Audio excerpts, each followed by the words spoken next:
Bonjour et bienvenue dans le coin des petits savoirs. Aujourd'hui, nous allons découvrir ensemble la gestion des équipes. Introduction à la gestion des équipes. La gestion des équipes désigne l'ensemble des actions et des stratégies mises en place pour organiser, diriger et motiver un groupe de personnes afin d'atteindre des objectifs communs. Un bon gestionnaire d'équipe doit savoir mobiliser les compétences de chaque membre et favoriser une collaboration efficace pour maximiser la performance collective. Exemple pratique. Un chef de projet doit organiser une équipe de développeurs, designers et spécialistes marketing pour créer une application mobile. Le gestionnaire doit coordonner les tâches et s'assurer que chacun contribue efficacement à la réussite du projet. 2. Rôle et responsabilité du manager d'équipe. Le manager d'équipe joue un rôle clé dans l'atteinte des objectifs. Ses responsabilités incluent A. Fixer les objectifs. Le manager doit définir des objectifs clairs et mesurables pour l'équipe. Ces objectifs doivent être alignés sur les priorités de l'entreprise et adaptés aux capacités de l'équipe. Exemple pratique. Un manager peut fixer un objectif de vente mensuel pour l'équipe commerciale en prenant en compte les performances passées et les capacités de chaque membre. B. Organiser et planifier. Le manager est responsable de l'organisation du travail. Il doit répartir les tâches de manière équilibrée et efficace en prenant en compte les compétences de chaque membre. Exemple pratique. Un chef de projet divise un projet en différentes phases et assigne les tâches aux membres de l'équipe en fonction de leurs compétences spécifiques.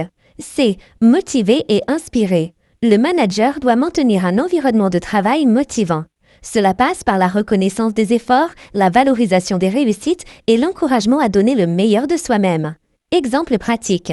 Féliciter un membre de l'équipe pour avoir respecté un délai important ou avoir proposé une solution créative à un problème. D. Résoudre les conflits. Les conflits au sein d'une équipe sont inévitables. Le manager doit savoir les anticiper et les résoudre rapidement pour éviter qu'ils ne nuisent à la productivité et à l'ambiance de travail.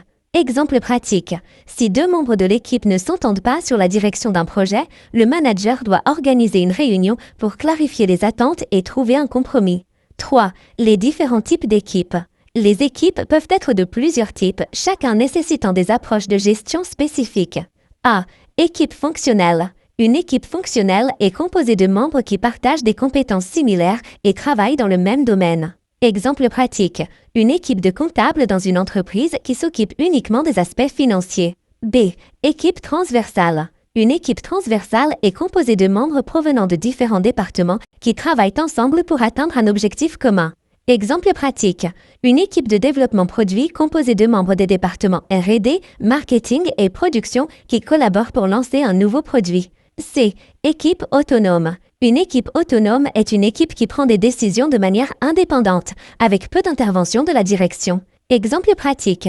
Une équipe de développement agile dans une entreprise technologique qui gère son propre emploi du temps et ses priorités. D. Équipe virtuelle. Une équipe virtuelle est composée de membres géographiquement dispersés qui travaillent ensemble via des outils numériques. Exemple pratique. Une équipe internationale de consultants qui travaille sur un projet commun via des appels vidéo et des plateformes collaboratives en ligne. 4. Les compétences clés d'un manager d'équipe.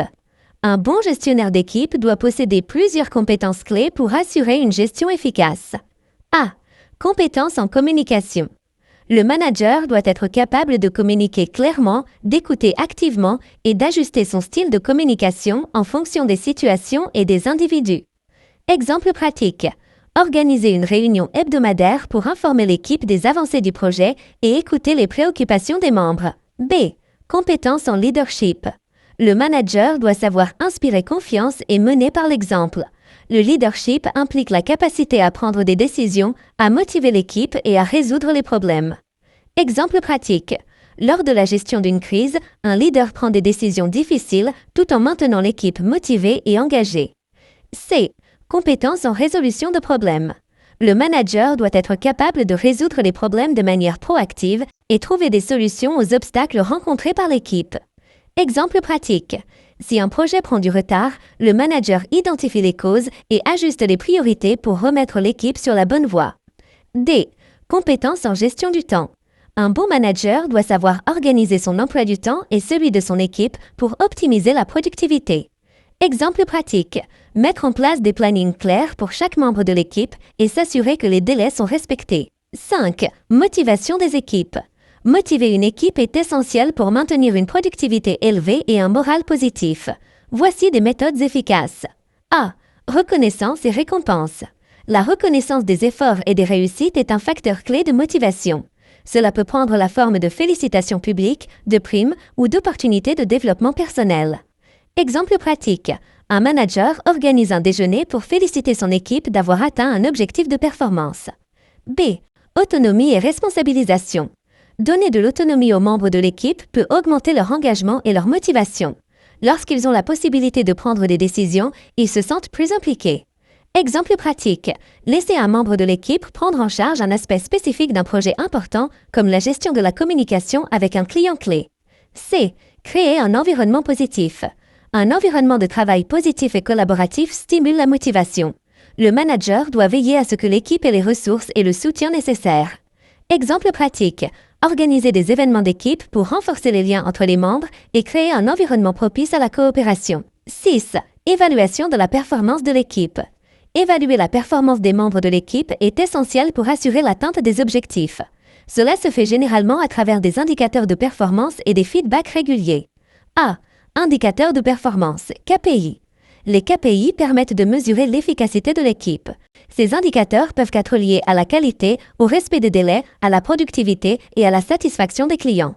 Exemple pratique. Un manager utilise des KPI pour suivre la progression du projet, comme le nombre de tâches terminées par semaine. B. Feedback constructif. Le manager doit fournir des retours réguliers et constructifs à chaque membre de l'équipe pour les aider à progresser. Exemple pratique. Après un projet, organiser une séance de feedback pour discuter des points forts et des aspects à améliorer. 7. Résolution de conflits dans l'équipe. Les conflits peuvent surgir dans toute équipe. La gestion des conflits est une compétence essentielle pour maintenir une dynamique positive. A. Identifier les sources de conflits. Le manager doit être capable de repérer les sources de conflits avant qu'elles ne deviennent des problèmes majeurs, qu'elles soient dues à des divergences d'opinion, à des malentendus ou à des tensions personnelles. B. Médiation. Le manager joue souvent le rôle de médiateur pour résoudre les conflits. Il doit écouter chaque partie, comprendre les points de vue et proposer des solutions. Exemple pratique. Lorsque deux membres de l'équipe ont un désaccord sur la répartition des tâches, le manager organise une réunion pour écouter les deux parties et trouver une solution équitable. 9. Conclusion. La gestion des équipes est un élément crucial pour la réussite d'un projet ou d'une organisation. Un bon gestionnaire d'équipe doit savoir fixer des objectifs, organiser le travail, motiver les membres, résoudre les conflits et évaluer la performance. Grâce à des compétences en leadership et en communication, il peut créer une dynamique de groupe efficace, capable de surmonter les défis et d'atteindre les objectifs fixés.